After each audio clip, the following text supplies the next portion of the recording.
শিক্ষার্থীবৃন্দ, তোমাদের জন্য আমি আরেকটি ভিডিও নিয়ে উপস্থিত হলাম। তো আমরা আজকে সলভ করব আমাদের পরবর্তী অঙ্কটি 12 নম্বর অঙ্ক। তো আমাদের 12 নম্বর অঙ্কটিতে কি আমাদের বলছে 7টি পদের সমষ্টি বের করতে বলছে। তো আমাদের ধারাটি কি দেয়া আছে দেখো, 2 - 4 + 8 - 16 প্লাস ... তো দেখেই বোঝা যাচ্ছে এটি একটি গুণোত্তর ধারা। তো আমরা লিখে ফেলি গুণোত্তর ধারার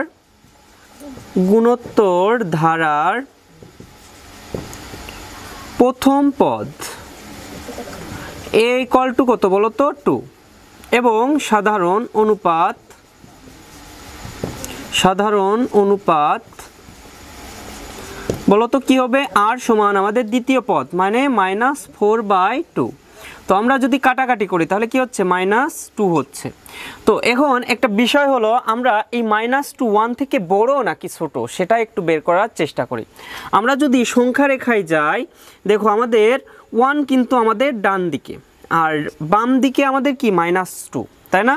তাহলে আমাদের বাম দিকে মানে কি, তুমি 2 টাকা দেনা আছো আর তোমার কাছে 2 টাকা আছে, এই দুইটার মধ্যে পার্থক্য কি বলো তো?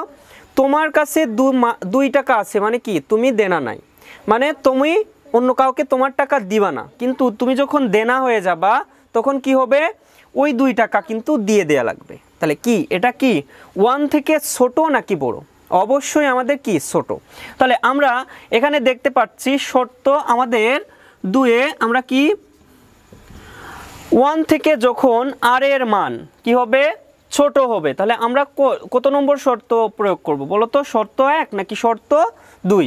অবশ্যই আমাদের r এর মান যখন ছোট হবে তখন আমরা কি করব, শর্ত 1 প্রয়োগ করব।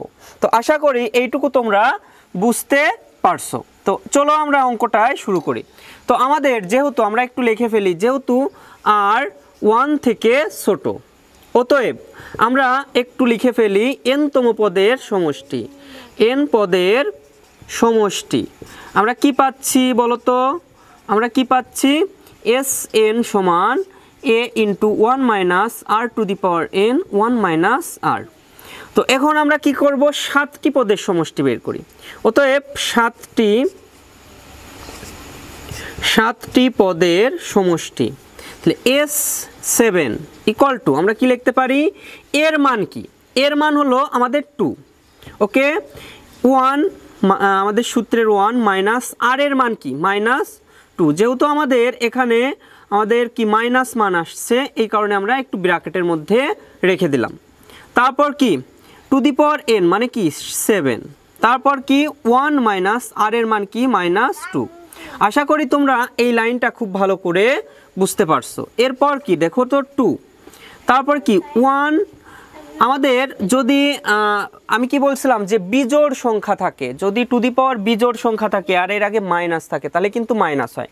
তাহলে ওই মাইনাস আর এই মাইনাসে কি হচ্ছে, মাইনাসে আমরা প্লাস পাচ্ছি। আর 2⁷ মানে কি বলো তো? 2⁷ মানে আমাদের কত, 2⁷ মানে 128 আমরা লিখে দিলাম। আর এখানেও সেম কাজ, মাইনাসে +2। তো আশা করি এইটুকু বুঝতে পারছো। এরপর কি আমরা 2 × আমাদের কত, 128 + 1 কত, 129/3, ওকে।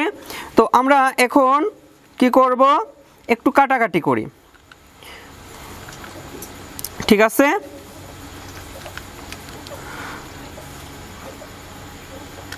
তো আমরা এখানে কি করতে পারি, 3 দ্বারা কাটাকাটি করতে পারি, 129-এর 3 দ্বারা কাটাকাটি করতে পারি। তাহলে কত হচ্ছে, 43।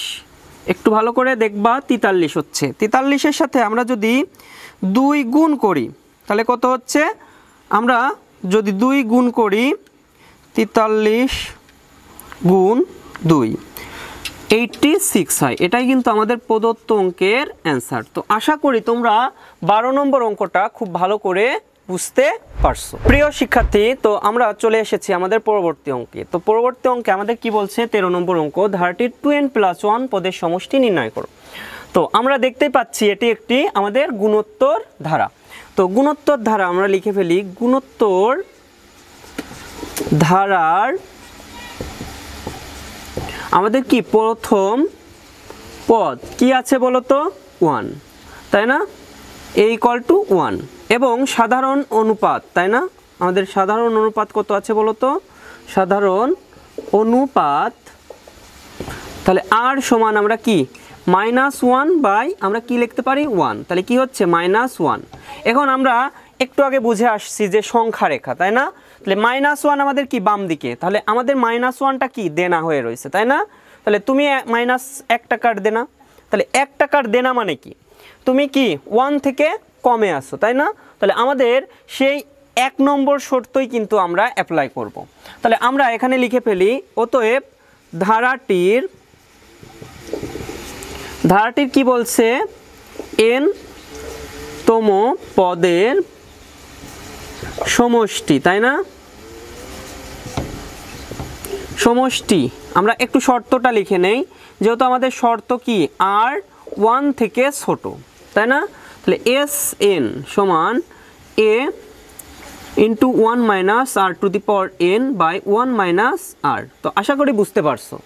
এরপর কি ধারাটির আমাদের কি বলছে 2n + 1 পদের সমষ্টি, তাহলে আমরা লিখে ফেলি 2n + 1 তম পদের সমষ্টি, তাহলে আমরা s 2n + 1 লিখব। এখন এর মান কত বলো তো? আমাদের এর মান দেয়া আছে আমাদের কত বলো তো, এর মান হলো 1, আর 1 - r এর মান হলো আমাদের কি বলো তো -1, তাই না? তাহলে -1 to the power 2n + 1, okay, 2n + 1, তারপর কি 1 - r এর মান কি -1, ওকে। তো এরপর আমরা কি আমরা সূচক ও লগারিদমে কি শিখছি বলো তো? আমরা যোগ থাকলে আমরা গুণ করে দিই, তাই না? আমরা একটু ওই সূত্রটা অ্যাপ্লাই করি। তাহলে 1 মাইনাস আমাদের কি -1 to the power 2n into আমরা -1 টু দি পাওয়ার 1 লিখতে পারি, তাই না? আশা করি এই লাইনটা খুব ভালো করে বুঝতে পারছো। আর নিচে কি হচ্ছে 1 মাইনাসে মাইনাসে +1। এখন আমাদের দেখো আমাদের কি হচ্ছে 1 মাইনাস, এখন আমরা কি এটা কি একটা ধ্রুবক রাশি, 2 টু দি পাওয়ার nটা কি আমাদের ধ্রুবক রাশি। তো ধ্রুবক রাশির পদ সবসময় মনে রাখবা 1 হয়, ধ্রুবক রাশির মান সবসময় কি হয় 1 হয়। তো আমাদের এই মাইনাসে মাইনাসে কি হচ্ছে +1 আর নিচে কি 2, তাহলে 1 + 1 কি হয় বলো তো আমাদের 2/2। তাহলে আমরা এখানে কি লিখতে পারি 2/2 মানে কি 1। তাহলে আমাদের 2n + 1 তম পদের সমষ্টি কিন্তু 1।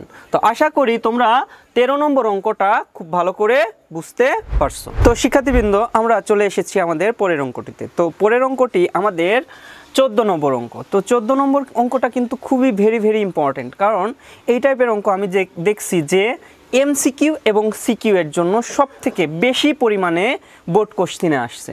তো তোমরা এই 14 নম্বর অঙ্কটা খুব ভালো করে প্র্যাকটিস করো, ঠিক আছে? এটা কিন্তু আমাদের 3 স্টারের অঙ্ক। তো আমরা চলো শুরু করি। আমাদের কি ধারা দেওয়া আছে আমরা একটু দেখি, log 2 + log 4 + log 8 +... তো আমাদের এখানে কি করতে হবে আমরা একটু কাজ করে নেব, ঠিক আছে? দেখো তো এরকম করতে পারি কি না, 2 + log, আমরা এখানে কি করতে পারি 2 এর অল স্কয়ার করতে পারি, বুঝতে পারছো? 2 স্কয়ার করতে পারি কারণ 2 × 2 = 4। আবার আমরা যদি লগ আমাদের কি 2 এর কিউব করি তাহলে কিন্তু আমরা 8 পাবো, কারণ 2 × 2 × 2, তাহলে আমরা 2 কিউব করলে আমরা 8 পাচ্ছি প্লাস ... তাহলে আমাদের এখানে কি হচ্ছে দেখো তো, আমরা log 2 কে রেখে দিলাম, তারপর প্লাস আমরা এই যে আমাদের পাওয়ার যেটা সে পাওয়ারটা আমরা কিন্তু আগে আনতে পারি। আমরা লগের যে সূত্রগুলো শিখছিলাম কি পাওয়ারটাকে আমরা লগের আগে আনতে পারি, এরকম একটা সূত্র ছিল। তো আমরা 2 কে আমরা আগে আনলে কি হচ্ছে log 2, তারপর কি আবার 3 কে যদি সামনে আনি তাহলে 3 log 2 আসছে।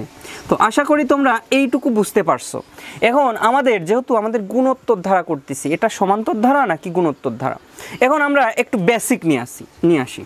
তো আমাদের বেসিকটা কি দেখো তো, দেখো আমরা দুইটা জিনিস করতে পারি, একটা হলো অন্তর্ফল বের করতে পারি, মানে আমাদের সাধারণ অন্তর বের করতে পারি, আর আরেকটা হলো কি আমরা ভাগ প্রক্রিয়া যাইতে পারি, তাই না? মানে আমাদের সমান্তর ধারার ক্ষেত্রে আমরা কি করতে পারি 2 log 2 মাইনাস আমরা যদি লগ 2 করি তাহলে এর আগে কি আছে 1 আছে, তাহলে 1 থেকে 2 থেকে 1 বাদ দিলে কি থাকে আমাদের অবশ্যই আমাদের লগ 2 থাকে, তাই না? মানে এখানে 1 দেয়া না দেয়া সমান। তাহলে আমরা এটা করলাম সমান্তর ধারার ক্ষেত্রে। আর গুণোত্তর ধারার ক্ষেত্রে আমরা কি করতে পারি 2 log 2 বাই আমরা কি log 2। তো আমাদের log 2 কাটা হয়ে গেল, তাই না? তাহলে আমাদের থাকে কি শুধুমাত্র 2, কিন্তু পরবর্তী পদ দেখো তো log 2 কাটা হইলেও আমাদের কি থাকে 3/2 থাকে কিন্তু। তাহলে আমাদের এটা কি একটি গুণোত্তর ধারা?